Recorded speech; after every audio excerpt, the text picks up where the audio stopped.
Ya, selamat siang. Apa kedengaran?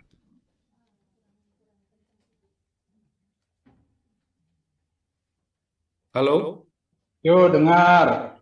dengar ya. Kedengaran Eh, kedengaran jelas, Pak.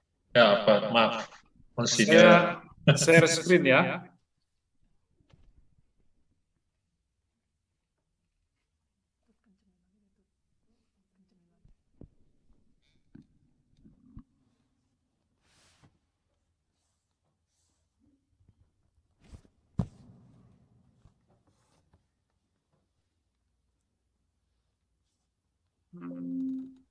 Apakah terlihat?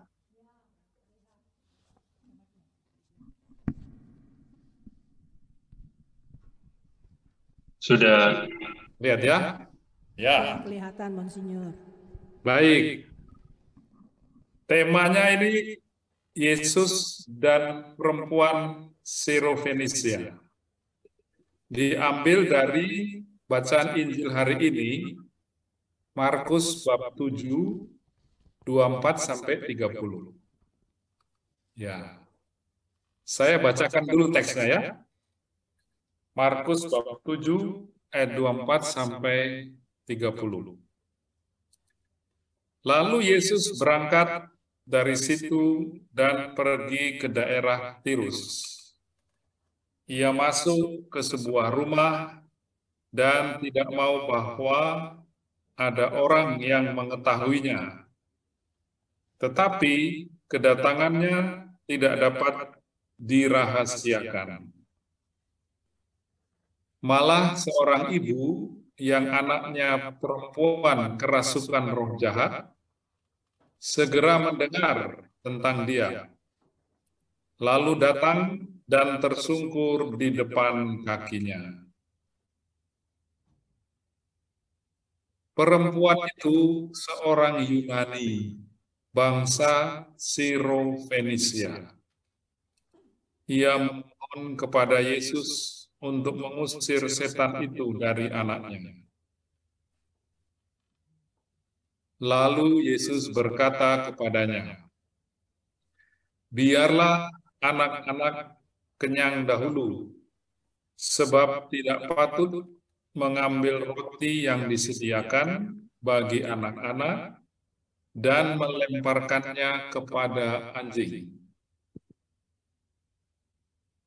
Tetapi perempuan itu menjawab, "Benar, Tuhan. Tetapi anjing yang di bawah meja juga makan remah-remah yang dijatuhkan anak-anak." Maka kata Yesus kepada perempuan itu, "Karena kata-katamu itu, pergilah sekarang, sebab setan itu sudah keluar dari anakmu." Perempuan itu pulang ke rumahnya, lalu didapatinya anak itu berbaring di tempat tidur, sedang setan itu sudah keluar. Demikianlah Injil suci. Ya, saudara-saudari sekalian, teks dari bacaan Injil hari ini memang menjadi banyak perdebatan. Nanti kita akan coba lihat ya, kemungkinan-kemungkinan penafsirannya. Tapi sebelum itu saya coba jelaskan konteksnya atau latar belakangnya. Jadi ini kan cerita tentang Yesus intinya dengan perempuan dari Sirofenisia. Intinya perempuan Sirofenisia tadi dikatakan orang Yunani, bangsa Sirofenisia, artinya bukan orang Yahudi. Karena itu juga dipandang sebagai eh, waktu itu ya kelas yang bukan termasuk bangsa yang terpilih, yaitu Yahudi ya. Maka tadi ada perbandingan antara anak-anak dan anjing, begitu yang agak keras. Karena perempuan yang meminta tolong pada Yesus ini sekali lagi bukan orang Yahudi. Orang Yunani, bangsa Fenisia. Jadi katakanlah warga kelas 2 gitulah ya. Nah, konteksnya tadi. Sebelum cerita tadi, kalau kita lihat Injil Markus, dalam bab-bab sebelumnya, kita menemukan adanya perdebatan antara Yesus dengan para ahli kitab dan kaum Farisi tentang soal tahir atau tidak ya, tentang hukum-hukum dan peraturan-peraturan. Kita tahu ya, para ahli kitab dan kaum Farisi orang-orang yang sangat berusaha menepati hukum-hukum dan peraturan. Dan mereka secara sengaja mengamat-amati Yesus dan murid-murid, apakah mereka menepati aturan atau tidak. Ya. Dan salah satu cerita yang sangat terkenal adalah mereka kemudian mengkritik Yesus dan murid-muridnya karena mereka tidak mencuci tangan sebelum makan.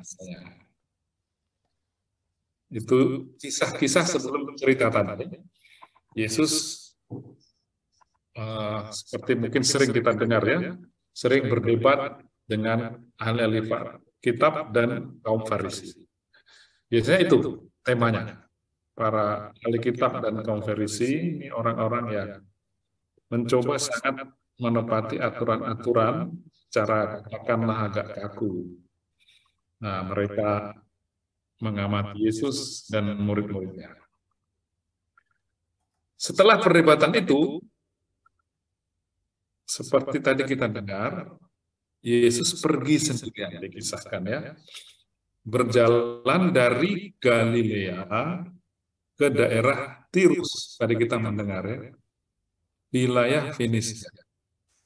Sekali lagi, itu adalah wilayah atau daerah non-Yahudi, bukan Yahudi. Dari Galilea, Galilea itu tempat orang-orang Yahudi. Bangsa Yesus, Tirus, pemiliknya bukan orang. Jadi kita ingat waktu itu pandangannya bangsa terpilih adalah orang Yahudi. Nah, mereka merasa lebih unggul dibanding bangsa-bangsa yang lain. Karena terpilih, ya bangsa terpilih. Nah, yang menarik dari kisah ini adalah sekarang Yesus sedang pergi ke sebuah daerah Tirus, wilayah Fenisia, dan itu bukan wilayah orang Yahudi. Nah, dikatakan bahwa Yesus pergi ke sana sebenarnya tujuannya bukan untuk mengajar atau menyembuhkan orang sakit seperti biasanya ya. Kalau kita membaca kitab suci, Yesus pergi kemana-mana mengajar orang, kemudian menyembuhkan orang sakit. Nah, ini dikatakan bahwa Yesus sebenarnya ingin katakanlah menyendiri, mencari kesucian, mungkin semacam retret pribadi gitu ya. Ia pergi ke sebuah rumah dan berharap bahwa tidak dikenali oleh orang banyak. Tetapi, nah itulah kemudian kejadiannya. Dia ingin sendiri, tapi ketenangan Yesus diganggu oleh seorang perempuan. Tadi dikatakan ya, dia orang Yunani. Jadi itu bahasanya, budayanya, agamanya bukan Yahudi. Kafir waktu itu disebut begitu ya. Jadi sekali lagi bangsa Yahudi memandang diri sebagai bangsa terpilih. Perempuan ini yang adalah menganut bangsa orang Yunani, kelahiran Siro-Fenisia. Jadi bagian wilayah Syria dari Fenisia. Jadi dari segi agama, budaya, kebangsaan dipandang sebagai outsider orang dan ini. Outsider artinya tidak termasuk bangsa terpilih. Nah, tidak termasuk bangsa terpilih perempuan ya. Yang orang-orang Yahudi sekali lagi memandang diri sebagai bangsa yang istimewa, merasa lebih tinggi dari bangsa-bangsa yang lain. Nah, ia meminta, jadi kita mendengarkan agar Yesus mengusir roh jahat dari diri anaknya. Jadi kita bisa bayangkan mungkin perempuan ini sudah mendengar ya tentang Yesus ini yang sudah sering menyembuhkan orang sakit, terkenal ya sebagai pengajar, melakukan banyak mujizat dan lain sebagainya. Nah, perempuan ini meskipun bukan orang Yahudi, mendengar tentang itu dan anaknya kerasukan roh jahat, dia memberanikan diri ya untuk bertemu dengan Yesus. Nah, itu tidak mudah karena dia bukan orang Yahudi dan perempuan. Nah, kita akan naruh perhatian pada dialog antara Yesus dengan perempuan Sirofenisia itu. Dalam Injil, kita menemukannya dalam dua versi, yaitu Injil Markus maupun Injil Matius. Tapi kata-kata yang digunakan nyaris sama, ya. Jadi nggak banyak perbedaan. Nah, perlu kita ingat bahwa dalam dua bab sebelumnya, sebelum kisah yang kita dengar tadi dalam Injil Markus, dikisahkan bahwa Yesus juga pergi ke wilayah orang-orang kafir, kemudian membebaskan seorang kafir yang tinggal di Gerasa. Kita ingat ada cerita itu ya, mengusir roh jahat, legion darinya dan menyuruh roh-roh jahat itu masuk ke dalam babi-babi. Nah, jadi sudah ada latar belakang kisah di mana Yesus membebaskan seorang yang juga dirasuki roh jahat. Pada ayat-ayat setelah itu, Yesus kembali ke daerah orang Yahudi dan juga menanggapi secara positif permintaan Yairus, seorang pemimpin sinagog yang datang untuk datang ke rumahnya agar menyembuhkan anaknya. Kita tahu juga cerita ini ya, Yesus juga menanggapi secara positif permintaan itu. Seorang pemimpin sinagog minta Yesus datang ke rumahnya untuk menyembuhkan anaknya. Yesus juga mengabulkan. Maka kita juga akan menduga bahwa Yesus akan bersikap sama. Ketika seorang perempuan tadi dari Sirofenisia meminta Yesus untuk menyembuhkan putrinya. Nah, ini yang menarik dari cerita ini. Kita tadi kemudian mendengar Yesus tampaknya bersikap tidak simpatik, bahkan agak ofensif. Tadi kata-katanya coba kita lihat lagi. Waktu perempuan itu minta agar anaknya ditolong, Yesus malah jawabnya begini, biarlah anak-anak kenyang dahulu, sebab tidak patut mengambil roti yang disediakan bagi anak-anak dan melemparnya kepada. Nah, ini agak keras ya kata-katanya seperti ini. Waktu perempuan itu minta supaya Yesus mengusir setan dari anaknya, sepertinya Yesus membandingkan antara anak-anak orang Yahudi dengan anjing. Begitu. Nah, ini mengejutkan jawaban itu.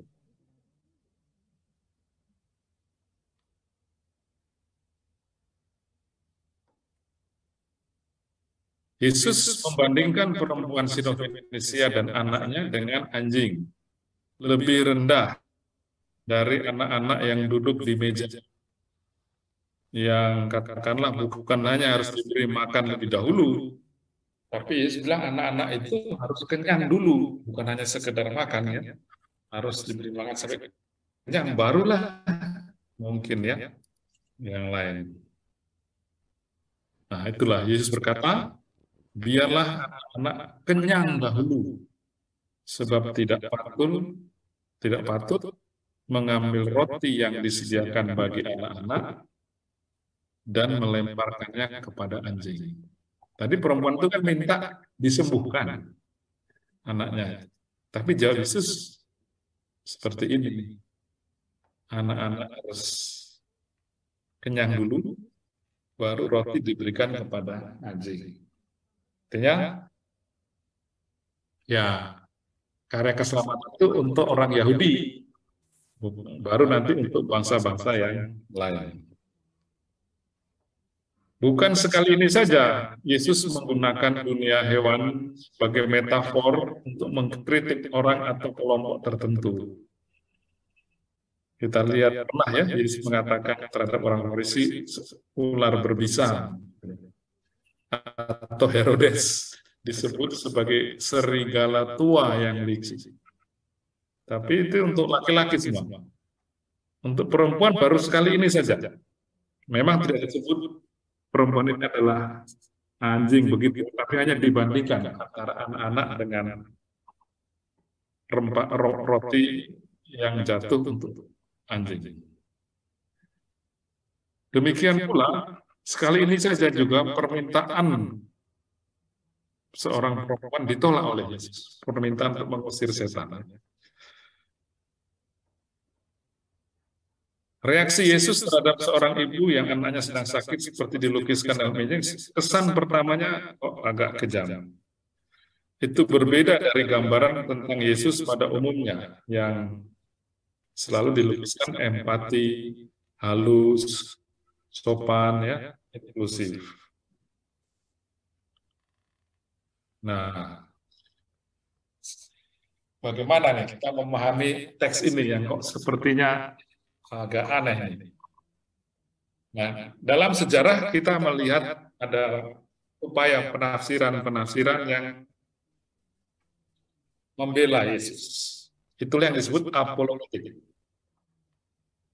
Mereka mengatakan bahwa sebenarnya Yesus di situ tidak berlaku kejam. Yesus tidak sungguh-sungguh menggunakan kata-kata yang keras, melainkan hanya bermaksud menguji iman perempuan itu.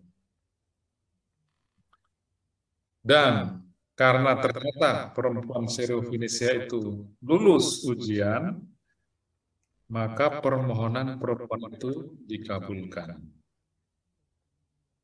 Bahwa anaknya disembuhkan, bahwa karya Yesus sebenarnya juga diperuntukkan bukan hanya untuk orang Yahudi, melainkan juga untuk bangsa-bangsa lain. Tentang Yesus itu ya, Yesus sebenarnya tidak bermaksud jahat, tapi dia mau menguji, begitu ya. Dan perempuan ternyata lulus, anaknya disembuhkan. Sedangkan perempuan Syro-Fenisia itu biasanya dipuji dia baik, tidak merasa dihina, mungkin merasa juga tapi tidak putus asa, bersedia berkorban demi anaknya, bersedia menerima sisa-sisa roti, rendah hati, dan lain sebagainya. Jadi dia berani demi anaknya bertemu Yesus, meskipun dia bukan orang Yahudi, tapi demi anaknya dia berani bertemu dengan Yesus, minta supaya disembuhkan, dan kalaupun hanya mendapat sisa-sisa roti juga nggak apa-apa. Nah, itu salah satu penafsiran yang diupayakan.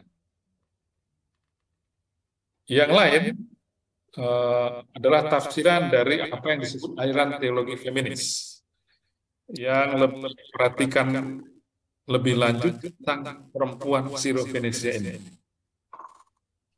Mereka menunjukkan bahwa dalam kisah ini kita bertemu dengan seorang tokoh yang hebat, perempuan, karena minimal dua hal.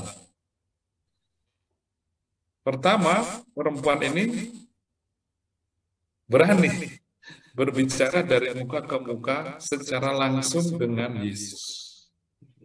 Mungkin ini hanya dalam cerita ini saja ya, kita temukan dalam Injil Markus. Ada seorang perempuan, bukan orang Yahudi, Yunani, Sirofenisia, tapi dia berani bertemu langsung dengan Yesus. Meskipun dia tidak kenal ya, dari bangsa non-Yahudi, tapi kata-kata perempuan itu menempati kedudukan sentral dalam keseluruhan kisah. Dalam bacaan tadi kita temukan rumusan atau formula ini. Ia menjawab. Kalau dikatakan ia berkata. Nah itu jarang itu. Ada dalam kisah-kisah Injil perempuan berbicara begitu kepada Yesus. Biasanya itu rumusan-rumusan yang dipakai untuk Yesus. Yesus berkata, Yesus menjawab, Yesus mengajar, ia berkata, ia menjawab dan lain sebagainya. Tapi ini sekarang perempuan itu yang dikatakan ia menjawab, ia berkata. Misalnya tadi dikatakan, tetapi perempuan itu menjawab. Nah, waktu Yesus mengatakan ya tidak layaklah ya roti yang diperuntukkan bagi anak-anak itu kalau diberikan kepada anjing. Perempuan itu entah dia merasa bagaimana tersinggung atau enggak, tapi dikatakan dia berani menjawab. Benar, ya dia membenarkan. Tapi anjing yang di bawah meja juga makan remah-remah yang dijatuhkan anak-anak.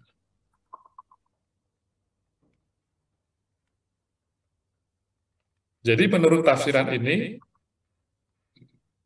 memang Yesus sungguh memaksudkan kata-kata yang keras, sebagaimana dikatakannya kepada perempuan Sirofenisia itu.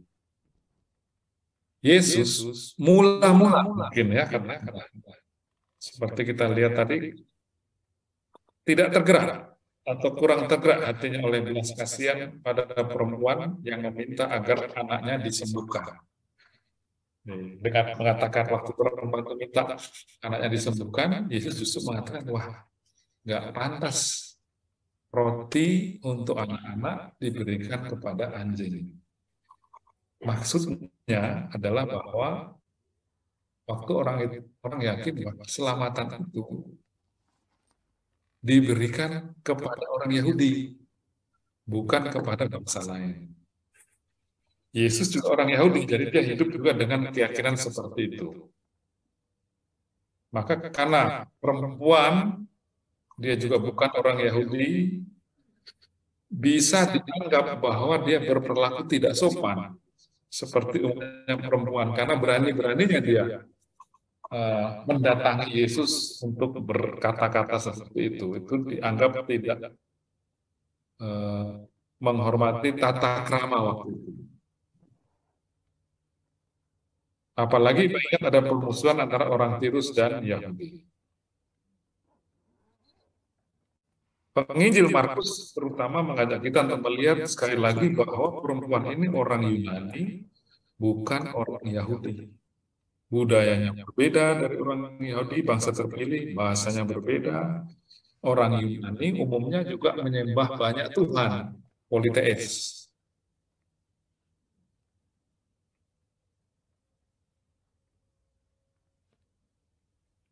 Nah, Yesus sendiri adalah sungguh-sungguh manusia, kita meyakini itu ya. Dia juga dapat berubah pikiran, memperluas horizon pandangannya tentang misi. Nah, kata-kata dari perempuan Sirofenisia tadi rupanya menyentuh hati Yesus dan mengubah pandangan Yesus. Yang semulanya nampak enggan menolong, kemudian karena kata-kata dari perempuan itu, dia tersentuh. Lalu kemudian hasil akhirnya anak dari perempuan itu disembuhkan.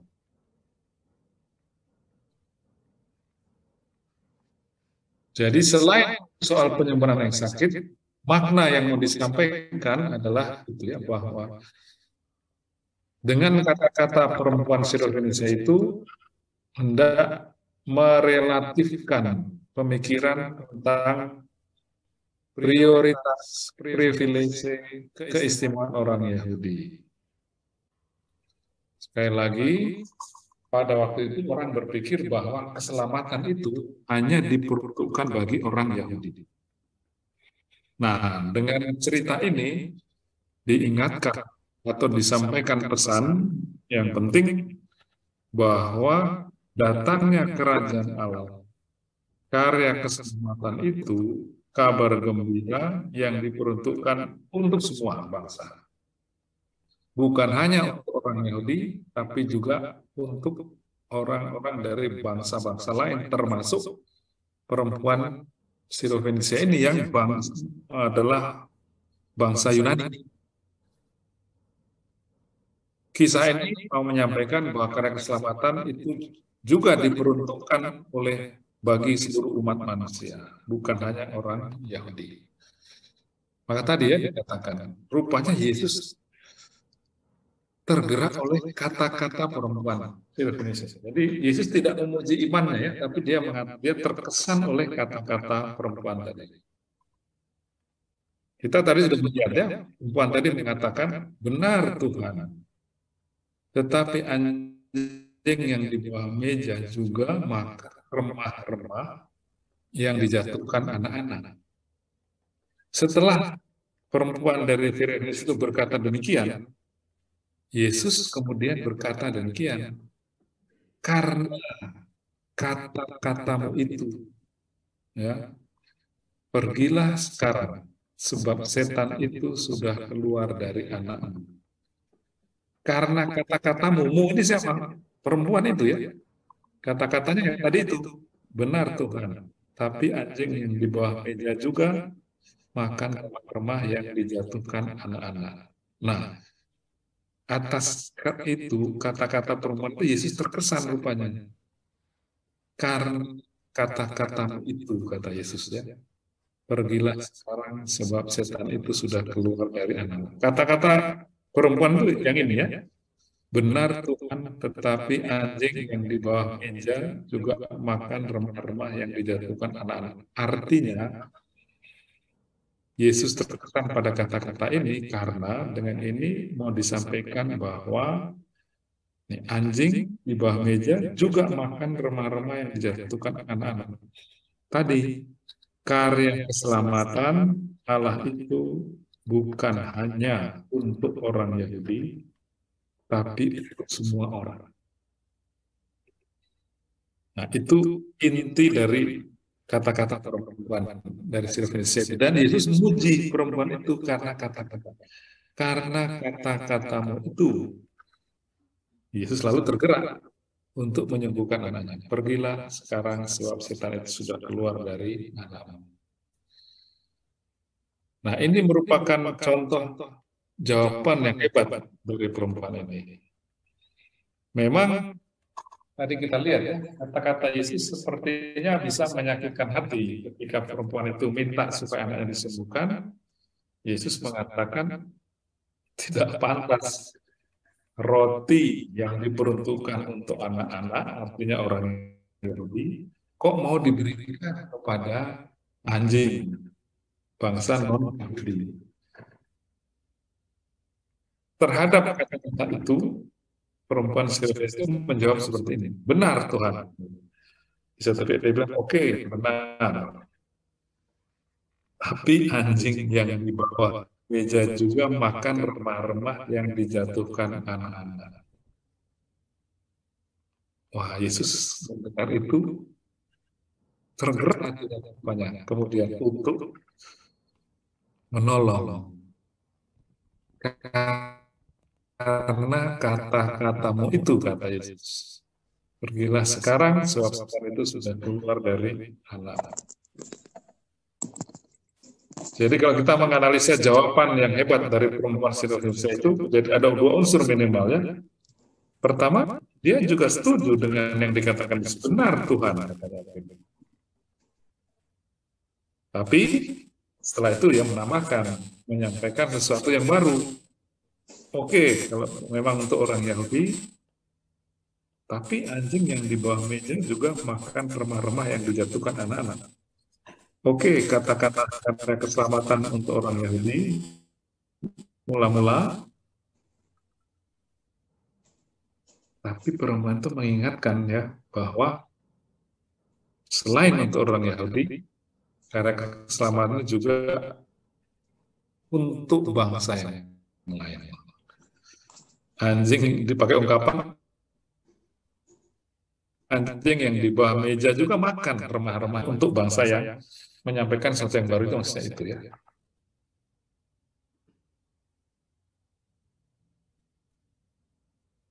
Orang Yahudi tidak kehilangan apapun bila kabar gembira juga berikan kepada orang non-Yahudi.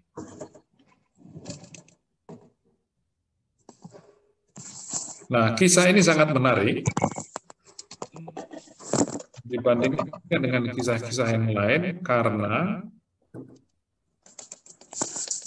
setelah Yesus membuat mujizat itu, Yesus tetap tinggal di sana.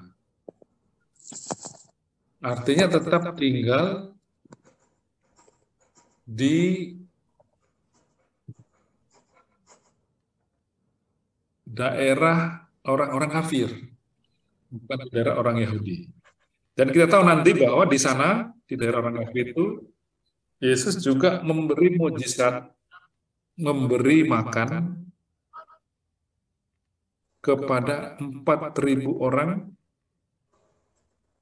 kafir, orang-orang non-Yahudi, hingga kenyang. Seperti yang dikatakan Yesus orang Yahudi tadi ya, dalam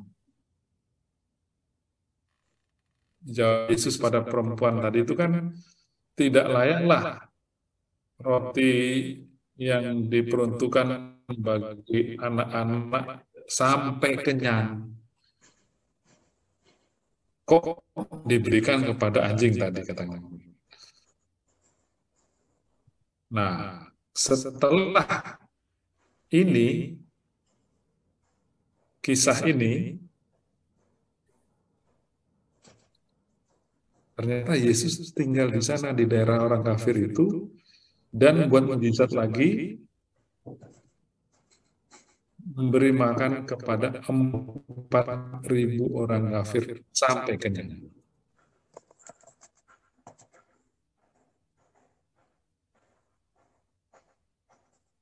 Nah, jadi kesimpulan kita kurang lebih sekali lagi tentang Yesus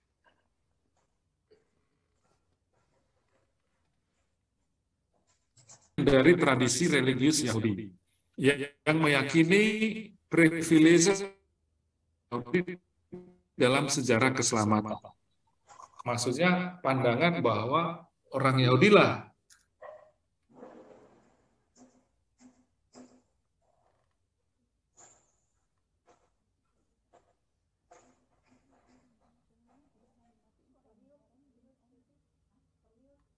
wah hilang tadi.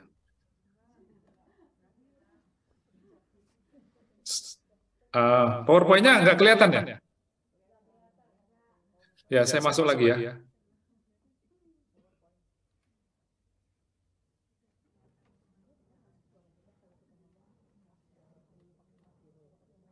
Kelihatan sekarang? Nah, itu kesimpulan ya. Jadi Yesus juga begitu. Menganut teologi partikularisme Israel ini dengan segala implikasinya. Maksudnya tadi, keyakinan dulu bahwa karya keselamatan hanya untuk orang Yahudi.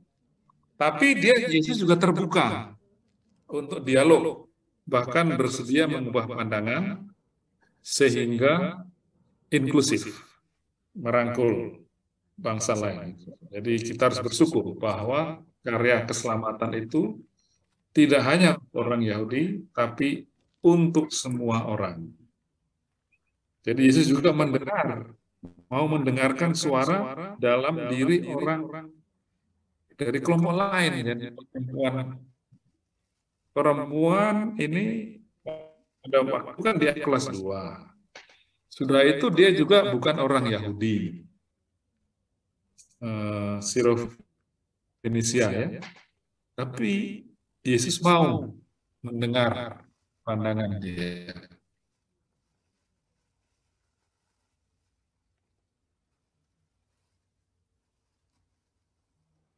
Tentang perempuan itu bisa banyak sifat yang kita bisa lihat. Cerdas, banyak akal ya, dia intelijen. Jawabannya ketika mendengar kata-kata Yesus, dia mengatakan, oke, benar. Tapi juga begini, ya, terus terang, persuasif. Nah, tapi juga memang terutama dia demi anaknya yang dia berani ambil resiko demi anaknya hingga dihina, disalah mengerti karena melanggar mungkin tata krama saat itu ya, bahwa ada perempuan bukan orang Yahudi berani ketemu Yesus menyampaikan permohonan, bahkan berargumentasi ya, menyampaikan gagasannya dan Yesus mendengar. Ya. Ia menerima kata-kata kurang enak dari Yesus, tapi tidak takut berdiskusi. Berani menyampaikan pandangannya secara cerdas. Mungkin dia dibandingkan dengan anjing yang tidak berakal, tapi justru menunjukkan diri sebagai perempuan yang cerdas. Ya. Maka dia berjasa untuk memberi tempat bagi banyak orang untuk keselamatan. Pesannya ada beberapa saya kira dari cerita ini. Satu, kerelaan berkorban dari perempuan Sirofenisia ini. Kali ini demi anaknya. Bela rasa dan solidaritas pada yang menderita. Kiranya itu juga yang menggerakkan hati Yesus yang semula agak enggan ya, mau menyembuhkan, mengusir jahat, tapi kemudian kiranya karena bela rasa dan solidaritas pada yang menderita menggerakkan hati dia. Seperti perempuan Sirofenisia itu sendiri tentu saja yang berjuang untuk anaknya. Pesan yang lain adalah keterbukaan pada orang dari kelompok lain. Mengakui adanya kebenaran yang dikatakan kelompok lain. Tadi sudah disebut ya, orang Yahudi pada waktu itu yakin bahwa mereka lah satu-satunya bangsa yang dipilih. Dalam arti tertentu menganggap remeh bangsa-bangsa yang lain. Tapi kisah ini menunjukkan bahwa ternyata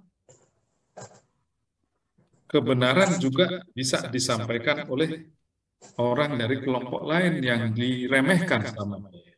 Sekali lagi itu perempuan, orang Yunani, bukan orang Yahudi.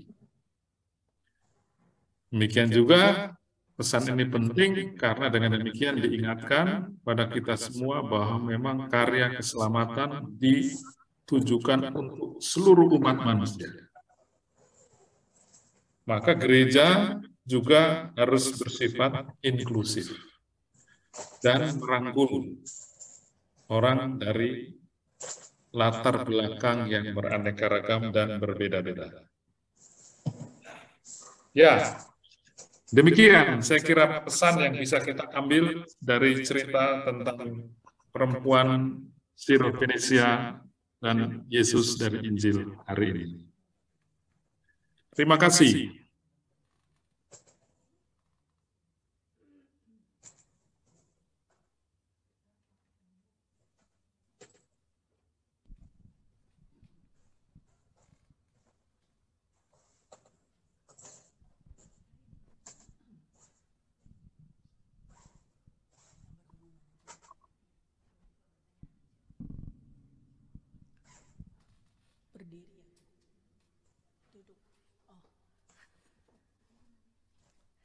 Monsinyur, terima kasih. Kedengeran ya suara saya, Monsinyur?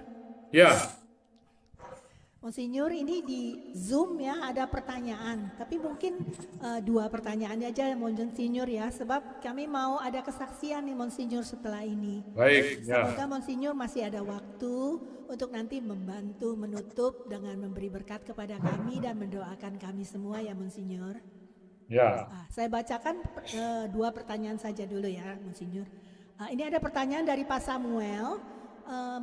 Tanya, kalau Yesus menguji perempuan Sirofenisia, lalu dalam hidup peziarahan kita di dunia ini, apakah Allah juga menguji hidup kita ya, Monsinyur? Mohon pencerahannya.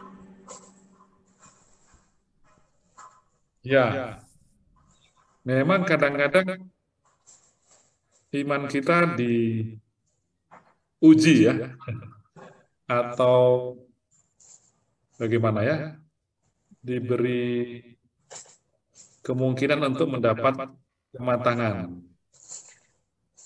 Seringkali ujian-ujian itu dialami melalui pengalaman-pengalaman yang tidak mudah. Maka memang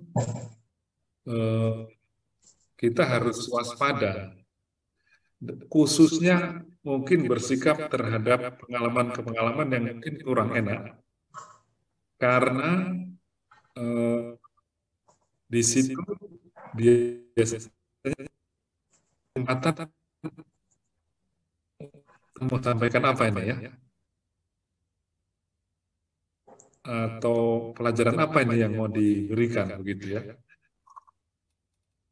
Itu yang kita bisa pelajari dari perempuan dari Sirofenisia itu.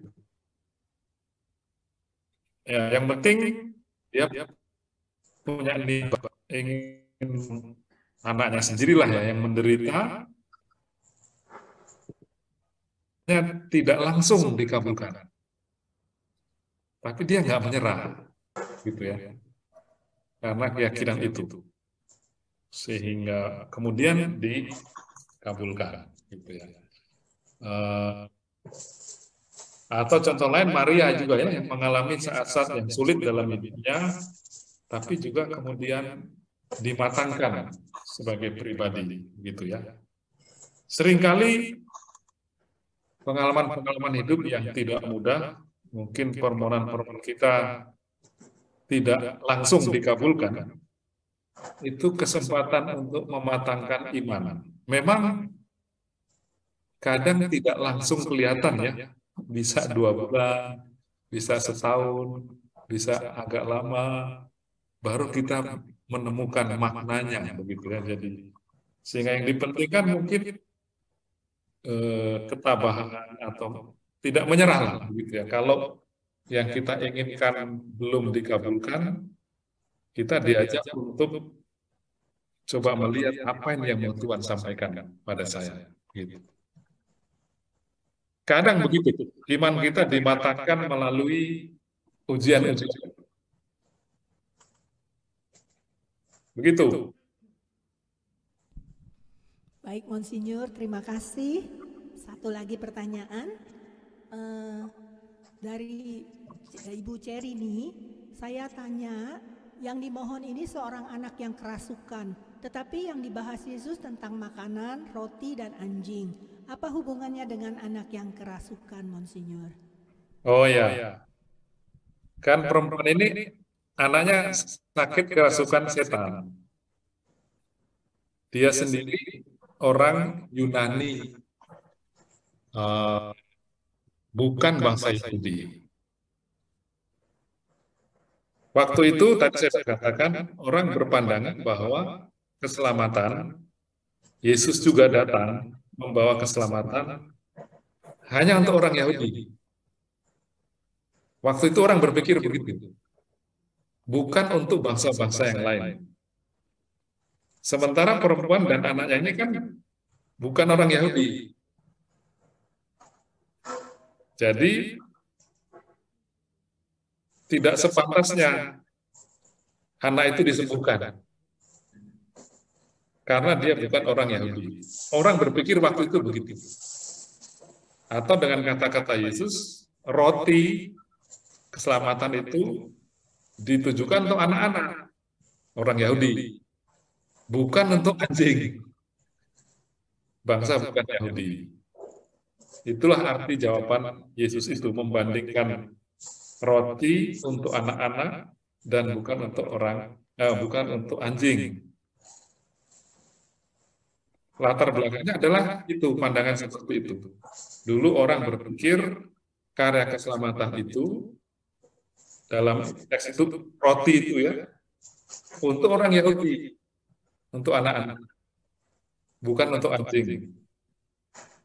Maka ketika perempuan itu minta roti itu, katakanlah begitu ya, minta disembuhkan, Yesus mengatakan, ya roti ini bukan untuk kalian, roti ini untuk anak-anak, maksudnya orang Yahudi. Tapi perempuan itu mengatakan, ya remah-remahnya pun kan bisa, begitu ya, untuk ini. Lalu Yesus membenarkan perempuan ini ya, itu yang mengagumkan dari cerita ini. Karena kata-kata perempuan itu yang semula roti tidak mau diberikan karena keselamatan anak itu tidak disembuhkan, sekarang disembuhkan. Begitu maksudnya.